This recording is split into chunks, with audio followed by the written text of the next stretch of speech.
가오리가 삭으면서 나는 냄새는 어쩐지 노인네 방에서 풍기는 냄새와 닮아 있다. 그것은 상하거나 죽어가는 냄새와는 다르다.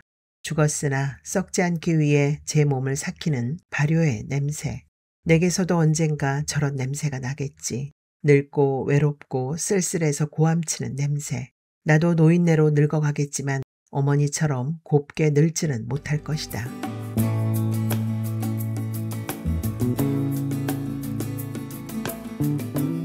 명랑, 천운형. 문이 움직인다. 느리고 은밀하게. 딱 한 뼘만큼만 열린다. 벽과 똑같은 색의 미닫이 문은 낯선 세계로 통하는 비밀 통로 같다.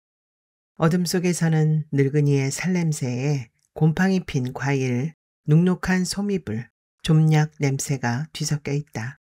어둠을 헤치고 나오는 한 점 희고 뾰족한 버선 코다. 점이었던 것은 부드러운 선이 되었다가 단단한 볼이 된다. 살짝 치켜 올라간 순옥선을 따라 뒤꿈치와 회목이 느릿느릿 문지방을 넘는다. 그 움직임이 너무 느려서 처음부터 내내 거기 있었던 것처럼 느껴진다. 이제 열린 문을 장악하고 있는 것은 희디흰 버선발 뿐이다. 흰 버선발은 어둠과 냄새의 여운을 말끔하게 몰아낸다. 오히려 발등에 수놓아진 붉은 꽃송이에서 향긋한 꽃내음이라도 풍겨 나오는 듯하다. 내 눈은 향기를 맡은 꿀벌처럼 버선발을 향해 부산한 날갯짓을 한다. 난 여태 그녀의 발을 기다렸다. 담배와 음식 냄새에 누렇게 뜬 방에서 어머니가 이불을 밟으며 건너다니는데도 모른 척하고 누워 있었던 것은 그녀의 발이 나오기를 기다렸기 때문이다. 달팽이처럼 미끈하고 조그만 발이 그녀 몸의 다른 부분을 끌고 나오기를. 그리하여 이 방을 온통 그녀의 냄새로 가득 채우기를 바라고 있었다. 식당에 딸린 한 칸의 방에서 그녀와 내가 속옷바람인 채로 지낼 수 있는 시간은 지금뿐이다. 엄마는 그녀를 위해 겹방을 들였다.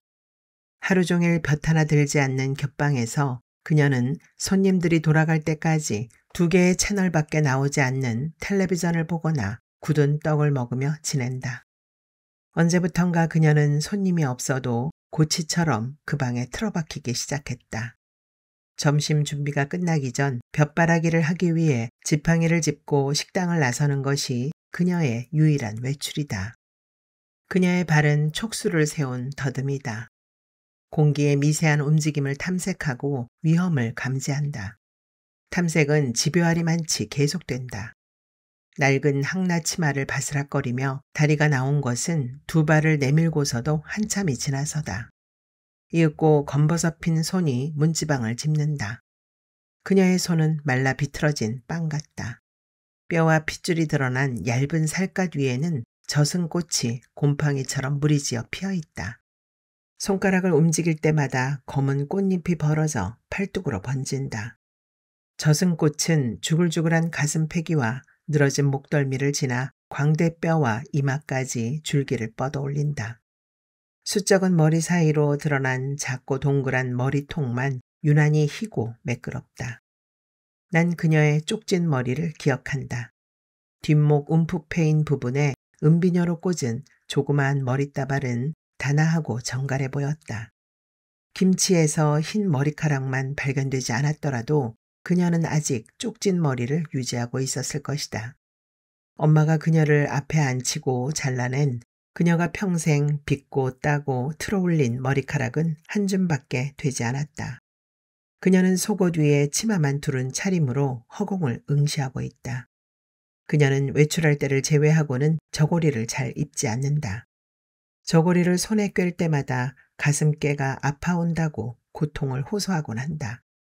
우두커니 앉아있던 그녀가 치마춤으로 손을 집어넣는다. 그녀의 손에 공단으로 만들어진 작은 주머니가 달려나온다. 그녀는 처진 눈꺼풀을 치켜 올리며 조심스럽게 약봉지를 펼친다. 오각형으로 접힌 약종이를 한 겹 한 겹 펼칠 때마다 하얀 가루가 하늘하늘 피어오른다. 방 안에는 종이 바스락거리는 소리와 그녀의 가릉거리는 숨소리만 나직하다. 난 움직이지 않고 그녀를 훔쳐본다. 그녀의 눈은 개구리나 고양이의 것처럼 움직임에 반응한다. 내가 움직이지 않는 한 그녀에게 난 그저 풍경의 일부일 뿐이다. 그녀는 다 펼쳐진 종이를 대각선으로 접어 가루를 한데 모아 입에 털어넣는다. 약종이를 손톱 끝으로 탁탁 치는 소리를 들으면 내 눈은 저절로 찡그려지고 입안에는 쓴 침이 고인다. 그녀가 먹은 가루는 명랑이다. 명랑은 진통제다. 명랑 백포들이 상자 겉면에는 두통을 비롯한 관절통, 인후통, 16가지 통증과 오한 발열 시 효능이 있다고 적혀 있다. 하루 2회, 복용 간격은 6시간 이상으로 한도를 두고 있지만 그녀는 명랑이 설탕 가루라도 되는 것처럼 시도 때도 없이 털어넣는다. 그녀가 먹은 것은 약이 아니라 방부제인지도 모른다. 그녀 몸은 이미 부패가 시작되었고 부패와 냄새를 감추기 위해 끊임없이 방부제를 투여하고 있는 것은 아닐까. 그녀에게서 나는 늙은이 냄새 또한 죽음을 위장하는 방부제 냄새가 분명하다. 그녀의 몸 구석구석에는 채 녹지 않은 명랑가루가 그대로 쌓여가고 있을 것이다. 그리하여 그녀는 죽어도 썩지 않으리라. 나무 뿌리가 관뚜껑의 틈을 벌리고 그 틈새로 떨어진 흙이 그녀 몸을 덮치는 동안에도 그녀의 머리칼은 진 뿌리처럼 쑥쑥 자라날 것이다. 약에 취한 그녀가 벽에 기대 앉는다. 바람벽에 난 창으로 들어온 볕이 그녀 몸에 닿아 있다. 빛의 무게에 시름거리는 것인지 아니면 빈속에 들어간 가루약 때문인지 그녀의 몸은 자꾸만 밑으로 처진다. 무릎을 끌어안고 앉은 그녀의 모습은 꼭 양수 속에 웅크리고 있는 태아 같다. 그녀는 세월을 거스르고 싶은 것이다. 죽음을 맞으러 강물을 거스르는 연어처럼 탄생 이전의 따뜻한 양수 속으로 돌아가고 있는지도 모른다. 그녀는 빈 약종이를 주머니에 넣고 담배를 꺼낸다. 유황 냄새가 나고 담배 냄새가 이어진다. 늙은 여자가 내뿜는 담배 냄새는 내가 뿜어내는 냄새보다 좀 더 강하고 어둡다. 방치된 지하 창고 같다. 담배 한 개비를 다 피운 그녀의 숨소리는 아까보다 거칠어져 있다. 엄마가 있었더라면 곧바로 담배 허리가 부러지고 담배를 둘러싼 승강이가 벌어졌을 것이다. 할머니는 자주 담배를 놓쳤고 방바닥엔 시커먼 담뱃불 자국을 남겼다. 언젠가 부주의하게 버린 꽁초로 화장실 쓰레기통을 홀랑 태운 후로 엄마는 할머니에게서 담배를 빼앗기 위해 혈안이 되어 있다. 난 이불을 젖히고 일어나 앉는다. 그녀는 약이 든 주머니를 치마춤으로 황급히 집어넣는다. 가슴이 아퍼야. 송곳으로 콱콱 쑤셔대는 것 같아. 아무래도 내가 폐암인갑서. 그녀는 변명이나 고자질을 하는 아이처럼 서둘러 말한다. 난 짐짓 과장된 몸짓으로 이불을 개며 버럭 소리를 지른다. 할머니가 의사야. 폐암 걱정되면 담배나 끊어. 가슴 아프다고 약을 달고 살면서 그 약이 뭐 좋은 줄 알아? 그게 다 몸에 쌓인다고.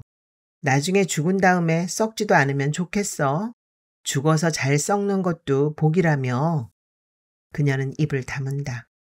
젖은 눈도 함께 침묵한다. 그녀의 말없는 눈동자에는 죽음을 향해 묵묵히 걸어가는 더딘 발걸음이 보인다. 과거의 회환과 곧 닥쳐올 죽음에 대한 공포가 함께 침묵하고 있는 늙은이의 눈동자. 난 늙은이의 눈을 갖고 싶다.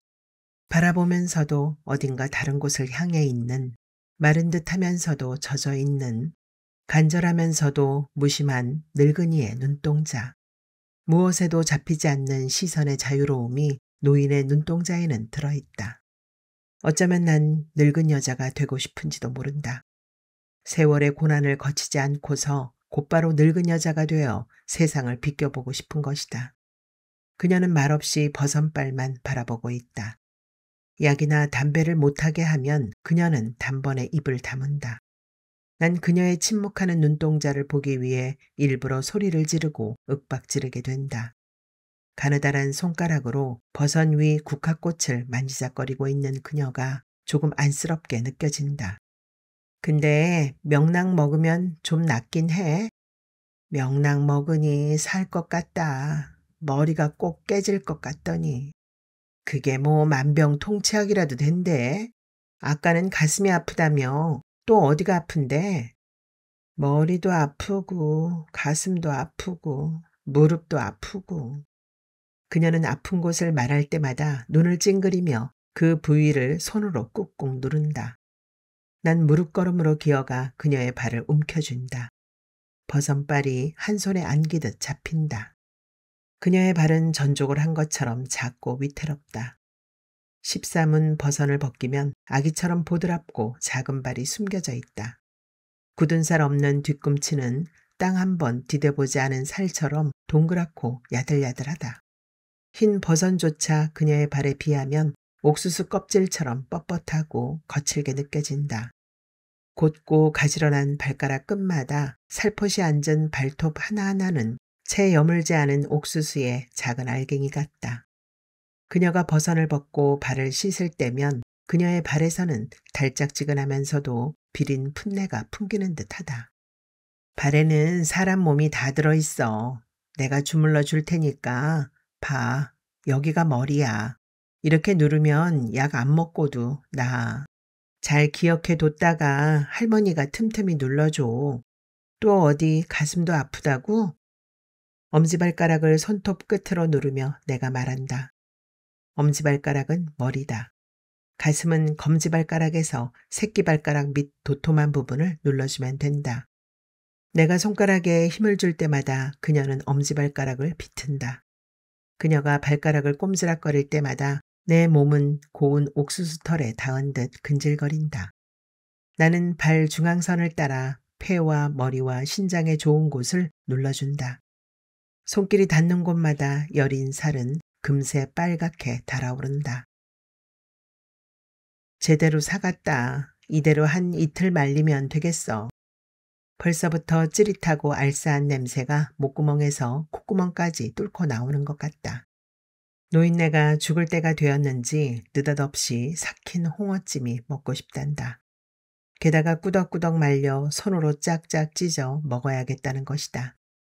되는 대로 노랑 가오리를 사오기는 했지만 이 여름에 쉬 슬지 않고 제대로 말리기가 쉬울 것 같지는 않다.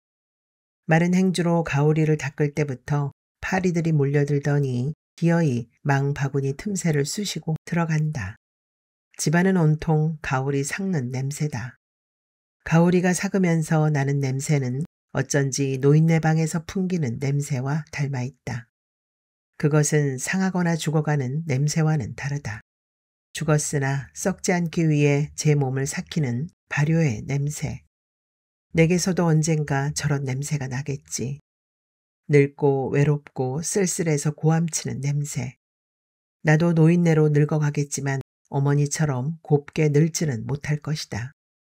붓기가 가시지 않는 얼굴과 상처투성이의 두툼한 손과 무좀에 너덜너덜해진 발바닥까지. 이미 난 그녀보다 훨씬 늙어버렸다. 어제 그렇게 소리만 안 질렀어도 수산시장까지 가서 노랑 가오리를 사오지는 않았을 텐데. 버러지들 그렇게 외쳤던가. 더위 때문이었다. 아침 볕인데도 정수리로 쏟아지는 햇살의 기세가 만만치 않았다. 송악여관 앞에서 집까지 300m가 넘는 길을 올라오는 동안 안가슴으로는 땀이 흘러내렸고 땀에 젖은 옷은 찐덕찐덕 온몸에 휘감겼다. 싸다고 욕심부려 잔뜩 집어넣은 배추봉지는 언제라도 터질 태세였다. 아침도 못 먹고 나온 길이라 하늘이 노래질 정도로 허기가 졌다. 밥이나 안 쳐놨나 싶었는데 노인네와 계집애는 방바닥에 자빠져 뒹굴고 있었다. 계집애, 한 번이라도 내 부르튼 발을 주물러 주기나 했던가. 문득 내 살을 파먹고 사는 버러지들 같다는 생각이 솟구쳐 올랐다. 저린 무릎을 주무르고 앉았더니 노인네가 그놈의 명랑 한 봉지와 꼬깃꼬깃 접은 10,000원짜리 지폐를 내밀었다. 그러고는 멍하니 나를 바라보았다. 노인네가 똑바로 쳐다보면 난 거북해진다. 호소와 갈망과 애증으로 가득한 눈. 어딘지 원망하는 것 같은 눈동자 속에는 그녀와 내가 공유하는 과거가 들어있다. 과거는 언제나 고통스럽고 원망스러운 것뿐이다. 나를 향한 비아냥거림이 담겨 있는 것도 같다. 난 그녀의 젖은 눈동자에서 이내 고개를 돌려버리고 만다. 남편은 늘 그녀를 원망했다. 당신 떡 해먹고 치장할 돈은 있어도 자식 교육시킬 돈은 없느냐고. 윗사람과 아버지한테 그만큼 사랑받았으면 내리 사랑도 알아야 하는 거 아니냐고. 교육 한번 제대로 시켜줬으면 내가 미장이나 할 위인 같냐고. 술만 먹으면 노인네를 닥달했다. 나도 덩달아 그녀를 원망했다. 모두 노인네 탓 같았다. 미장일을 마치고 돌아오던 남편이 사고로 죽은 것도, 내가 총구석에 앉아 식당이나 하고 있는 것도 모두 그녀 때문인 것 같았다. 언제부턴가 난 그녀에게 쌈딱처럼 달려들거나 낯선 사람처럼 무심하게 대하기 시작했다. 그녀는 나의 냉대를 묵묵히 견뎌내고 있었다. 휴가철이 가까워지면서 식당도 붐비기 시작했다. 유원지를 따라 늘어선 민물 매운탕집들 사이에서 백숙을 선택한 건 잘한 일이었다. 김치나 맛있게 담그면 그만이고 손 가는 일도 별로 없어서 혼자 너끈히 해낼 수 있었다. 계집애는 졸업하기 전까지만 해도 음식도 나르고 주방일도 거들더니만 지금은 아예 밤늦도록 집에 들어오지 않는다.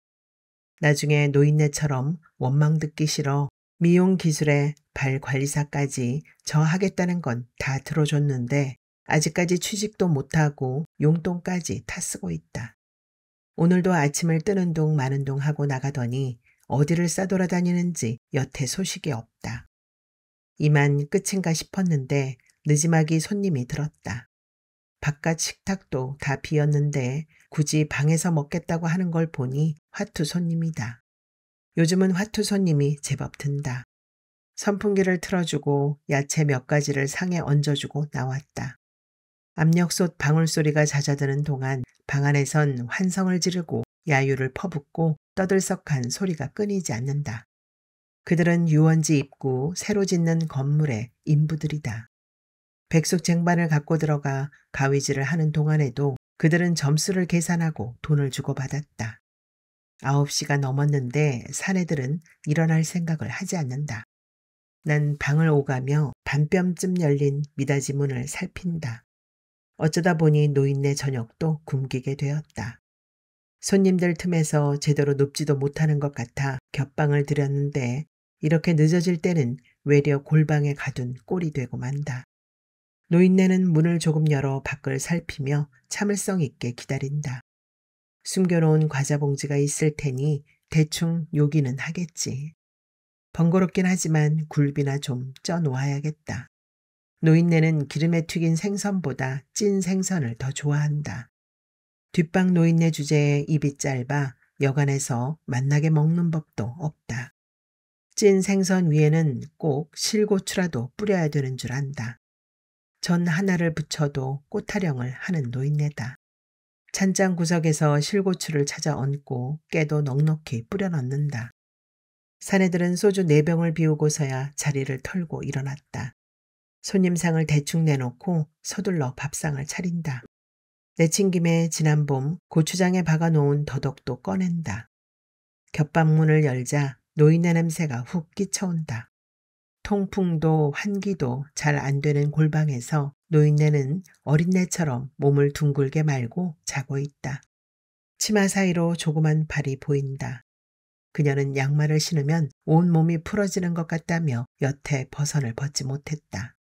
발이 너무 작아 그에 맞는 버선을 찾기도 쉽지 않았다. 시장 몇 군데를 돌아 겨우 구해주면서 어깃장을 놓기도 했지만 버선에 단단히 싸매진 그녀의 발은 어딘가 보호 본능을 자극하는 구석이 있다. 노인네는 평생 일이라는 걸 모르고 살았다. 시골에서 그 흔한 밭일조차 안 해보았단다. 타고난 사주나 관상처럼 발에도 족상이 있다면 그녀의 보드라운 발에는 복록이 있어 평생 일을 모르고 살 상이 들어있을 것이다. 난 노인네 발을 쓰다듬다가 내 벗은 발을 보고 말았다. 짧고 뭉툭한 발가락과 갈라질 대로 갈라진 틈으로 때가 깊숙이 앉은 험악한 뒤꿈치. 발가락 사이엔 습진으로 발갛게 생채기가 나 있다. 난 노인네 발을 움켜쥐고 세차게 흔들어댄다. 노인네는 힘겹게 일어나 밥상 앞에 앉는다. 애써 굴비까지 쪄서 차렸는데 노인네는 밥상 앞에 앉아 깜빡깜빡 졸고 있다. 어쩌면 조는 게 아닌지도 모른다. 노인네는 눈이 처져 보이지 않는다며 쌍꺼풀 수술을 해야겠다고 했다. 노인네가 백내장 수술까지 하고도 병원에 못 가서 안달이라고 묵살해버리고 말았다. 좀 선선해지면 아무래도 수술을 해줘야지 싶다. 인제 밥 먹어? 계집애가 방에 들어오지도 않고 가방만 획 던지며 볼멘 소리를 한다. 노인네가 굴비에 손도 안 대고 밥을 물에 말아버리는 순간이었다. 기집애가 뭐 한다고 이렇게 늦게까지 싸돌아다녀. 밤길도 무서운데 일찍 좀 다녀. 일찍 들어오면 시커먼 사내들 고스톱 치는 데 가서 거들라고? 아니면 할머니처럼 골방에 처박혀 있을까? 일찍 들어오고 싶어야 들어오지. 거봐, 노인네 여태 굶은 거 아니야? 손님들을 방으로 못 들어오게 하든가 아님 방을 따로 하나 만들든가 하란 말이야. 계집애는 작정한 듯 쏘아붙인다.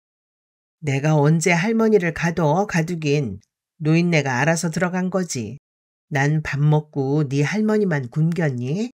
하루 종일 일하면서 여태 밥 구경도 못한 네 애미는 안 불쌍하냐? 그리고 넌 언제 취직할 거야?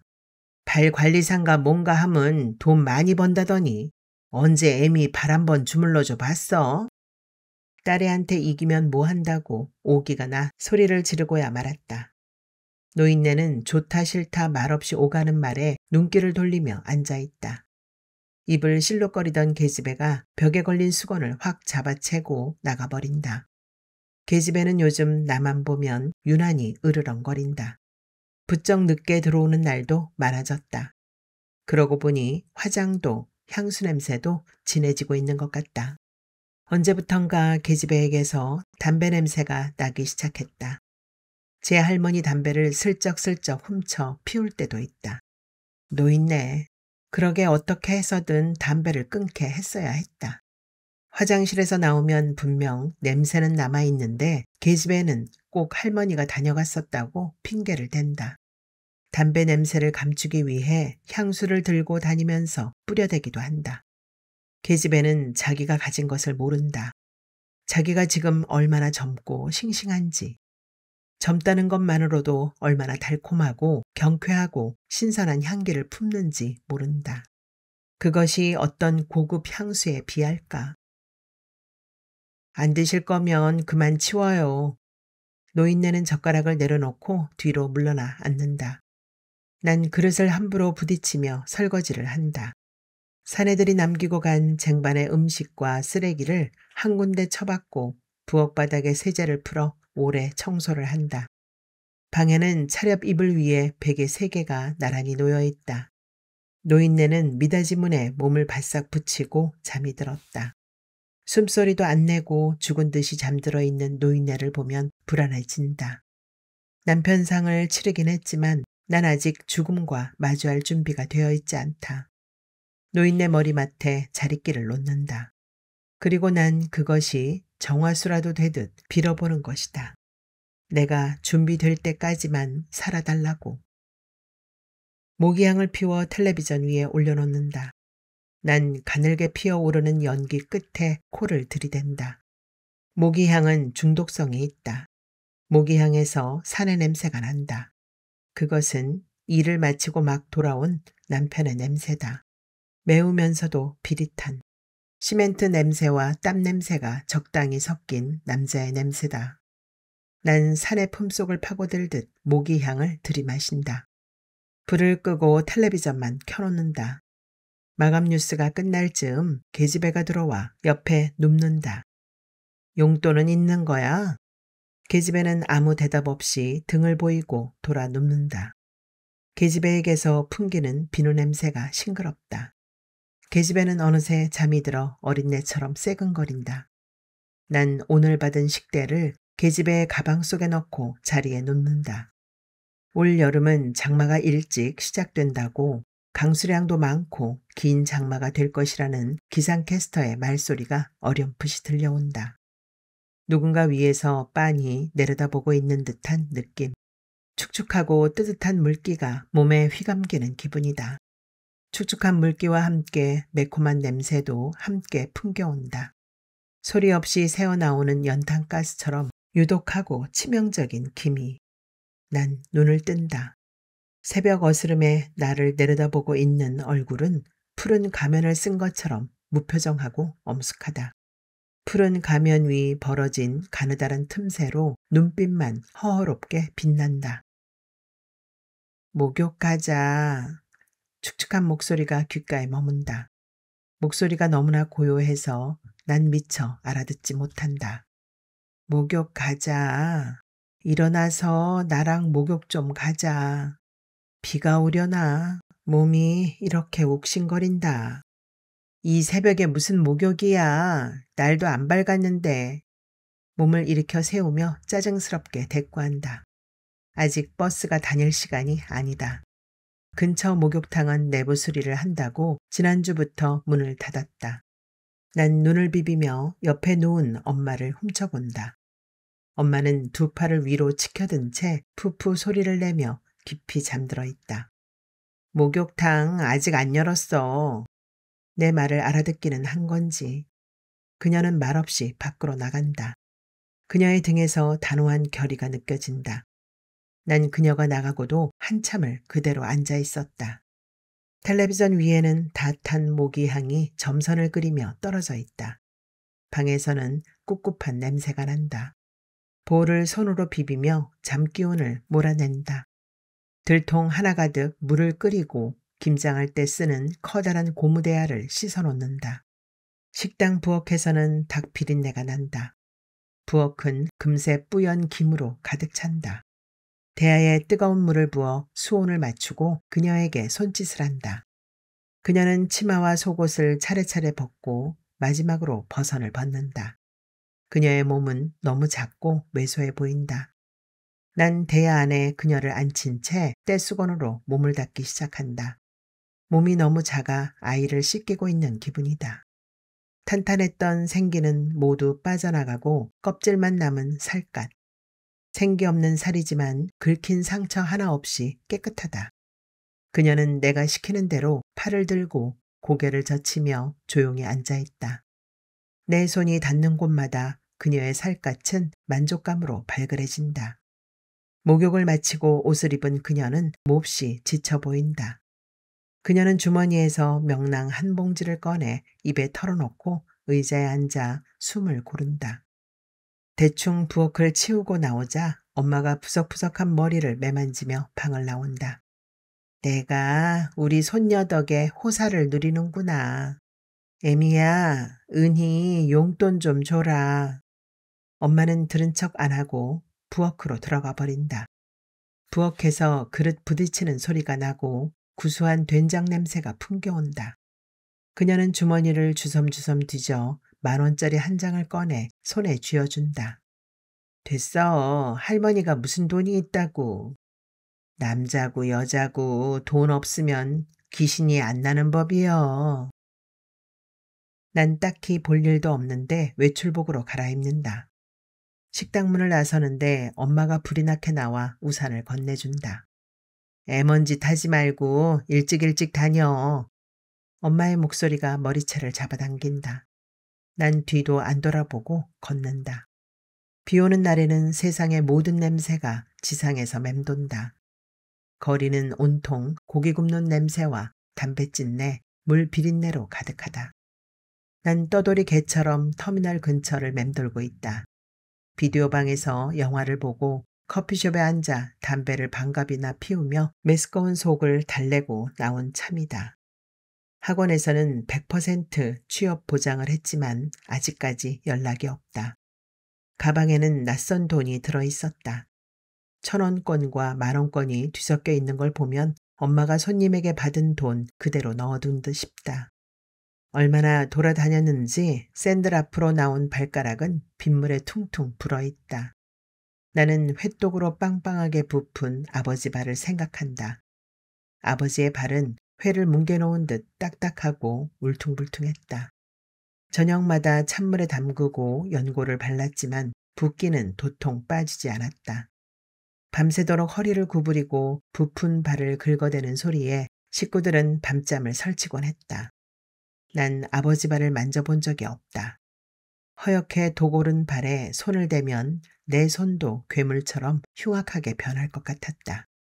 난 혹시라도 아버지의 발이 몸에 닿을까봐 잠결에도 이불 속으로 발을 집어넣는데 신경을 곤두세우곤 했다. 집으로 가는 버스를 3대나 보내고 나서야 버스에 오른다. 버스는 도심을 벗어나 국도를 달리기 시작한다. 차창 밖으로 빗물에 일그러진 풍경이 지나간다. 차창에 비친 내 얼굴도 함께 일그러진다. 버스에서 내려 집까지 걸어 올라가는 동안 식당 간판 하나하나에 눈길을 주며 느리게 걷는다. 아무리 느리게 걸어도 어둠은 오지 않았다. 위쪽으로 올라갈수록 기온이 확연히 떨어져 우산을 든 팔뚝으로 자잘한 소름이 돋았다. 온 몸이 물에 흠뻑 젖은 듯 무거워진다. 빨리 집으로 들어가 눅눅한 몸을 닦아내고 싶다. 난 식당 문 앞에 서서 잠시 망설인다. 식당 안은 불만 훤히 켜있다. 엄마는 부엌에 없다. 방문을 연다. 이제 막 오이를 베어문 엄마와 화투짝에 고개를 받고 있던 사내들의 눈이 한꺼번에 나를 향한다. 난 반사적으로 미닫이 문을 살펴본다. 미닫이 문은 닫혀있다. 생각할 겨를도 없이 소리나게 문을 닫아버린다. 난 조금 더 느리게 걸었어야 했다. 아니면 조금 더 멀리 다녀왔어야 했다. 방문이 다시 열리고 엄마가 상체를 내민다. 밥 줄까? 밥도 못 먹고 다닐까 봐. 난 고개도 안 돌리고 불퉁거린다. 엄마가 신발을 꿰어 신고 내 앞으로 다가온다. 엄마에게서는 누린내가 난다.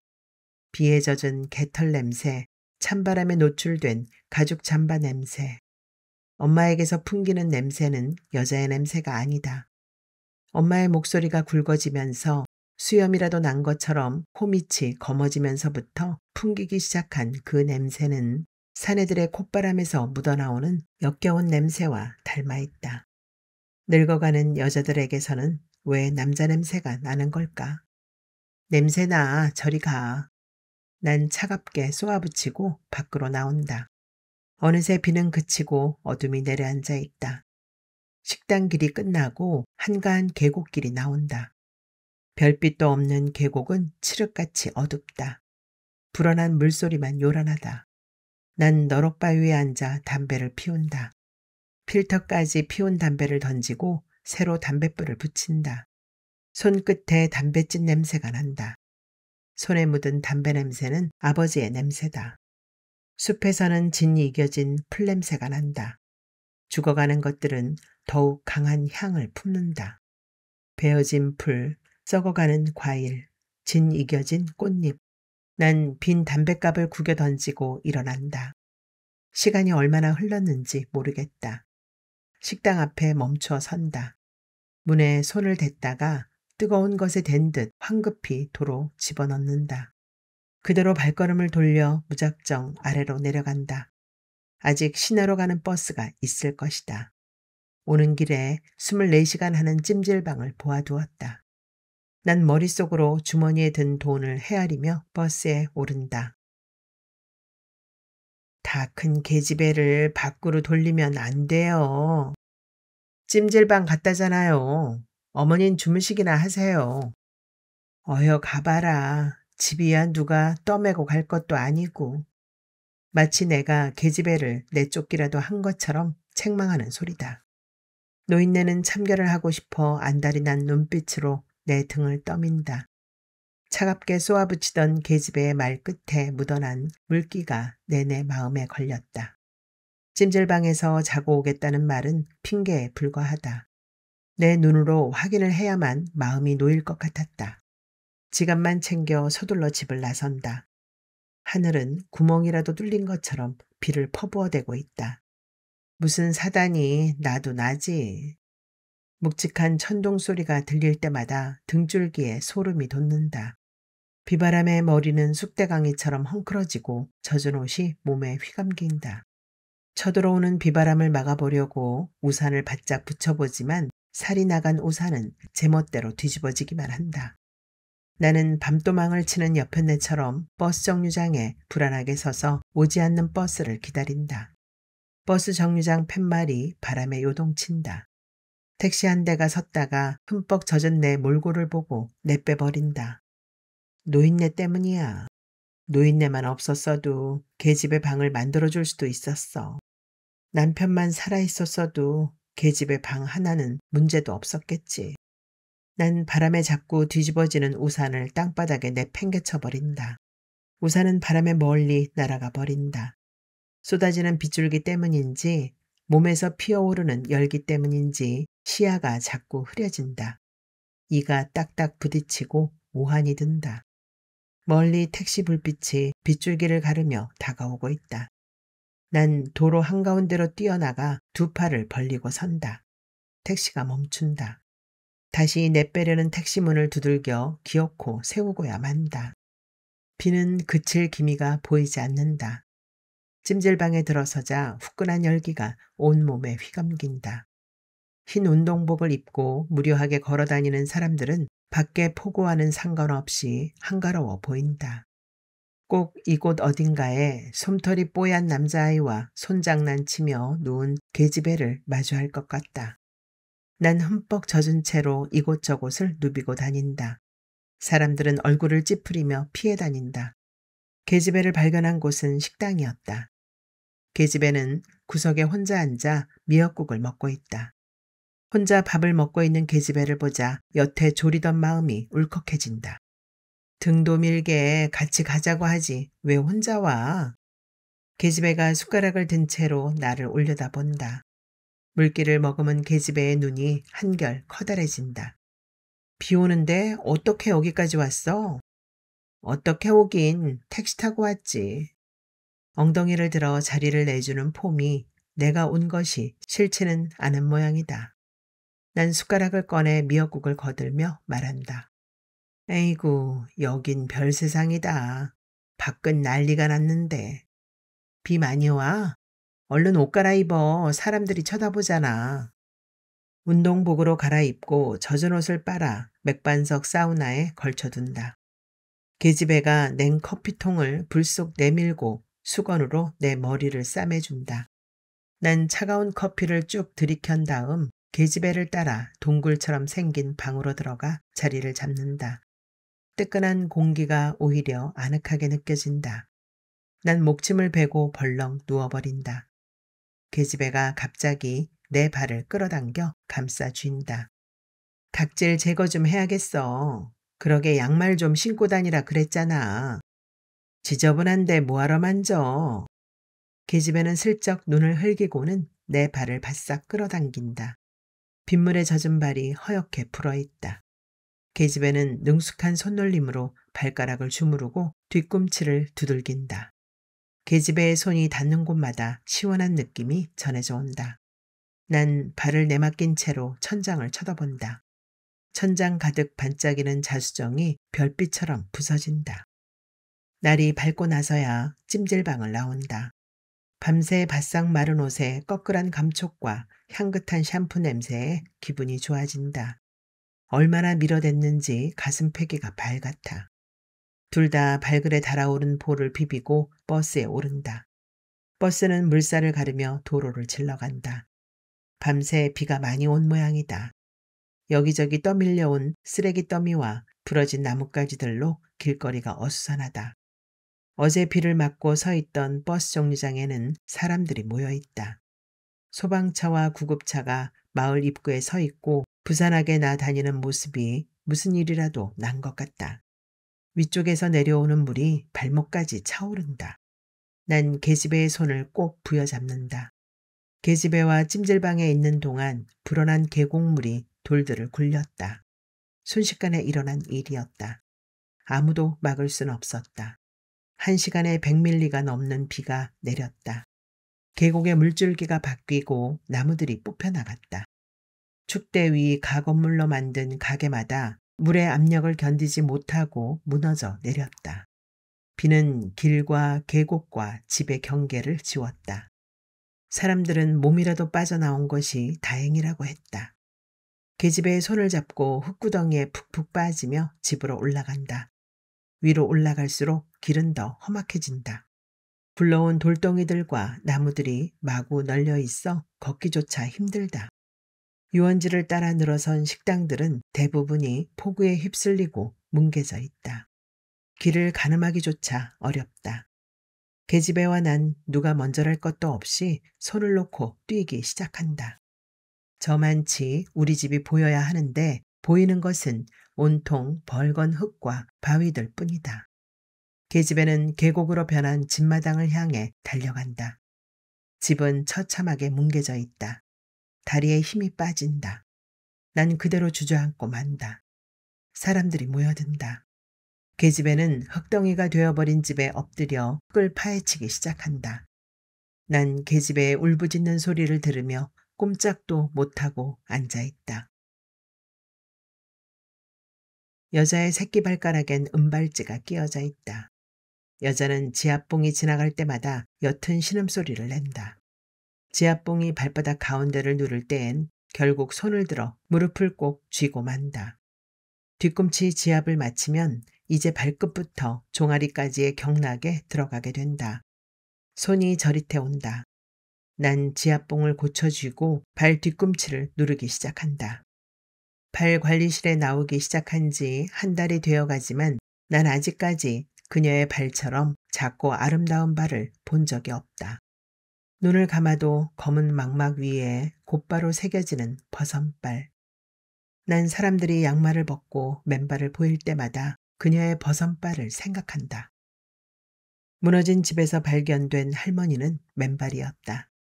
그녀가 벗은 것인지 아니면 발굴 작업을 하는 인부들의 거친 손에 끌려 나오면서 벗겨진 것인지 할머니는 맨발인 채로 들것 위에 누워 있었다. 난 차마 그녀의 얼굴을 볼 수 없었다. 진흙으로 더럽혀진 그녀의 맨발만 바라보았다. 할머니의 발은 꼭 횟독 오른 아버지의 발 같았다. 할머니를 땅에 묻을 수는 없었다. 그녀의 몸을 짓눌렀을 흙더미와 돌멩이로도 충분했다. 엄마는 인부에게 웃돈을 얹어주며 곱게 빻아달라고 부탁했다. 할머니의 유골 상자를 받아든 엄마는 폭우처럼 눈물을 쏟아냈다. 곱게 빻아진 그녀의 뼈는 꼭 흰 명랑가루 같았다. 납골당에 넣기 전 난 그녀의 뼈가루를 조금 덜어내 작은 상자 안에 담아두었다. 그리고 그녀의 발이 생각날 때마다 손가락에 침을 묻혀 그녀의 뼈가루를 찍어 혓바닥으로 조금씩 맛보곤 했다. 내 내부에는 언제나 나를 바라보며 침묵하는 그녀가 있다. 그녀는 내 속에서 숨을 쉬고 내 속에서 잠을 잔다. 그녀는 가끔 내 속에서 버선발을 내밀기도 한다. 난 그녀를 위해 명랑을 먹는다. 설탕처럼 하얗고 반짝이는 명랑가루에서는 그녀 냄새가 난다.